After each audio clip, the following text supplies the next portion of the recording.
ƙarshen tika-tika-tik. Yau da nuraminuwa ya faɗi sunan album ɗin da zai fitar a shekarar 2021. Barkanmu da sake saduwa a cikin wannan tasha.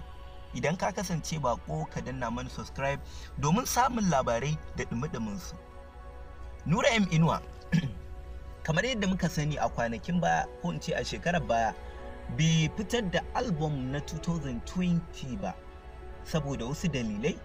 Haka ya sa masoya wasu ransu ya ɓaci, wasu kuma suna murna, wasu kuma suna taya shi da addu'a, kowa dai da irin abin da zai yi, saboda wasu ba su ji daɗi ba a ce shekara nawa yana fitar da album yau kuma kwatsam waƙoƙin shi sun bi jikin mutane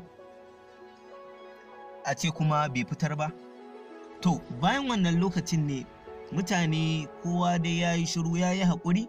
To kamar wasa gashi yau muna watan 9 saura wata 3 nuraminuwa ya fitar mana da album mai daɗi kamar yadda ya saba yi mana duk shekara mu masoyin shi. Nura da ya fitar da wata posta wadda ita ce ke ɗauke da sunan album ɗin da zai fitar, shine aniyata akan so. Allah ya ja zamanin sarkin mawaka nuraminuwa.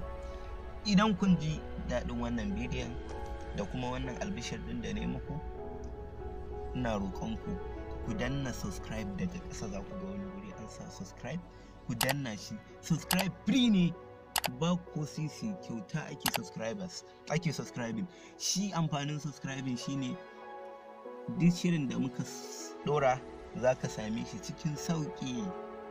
Mun gode.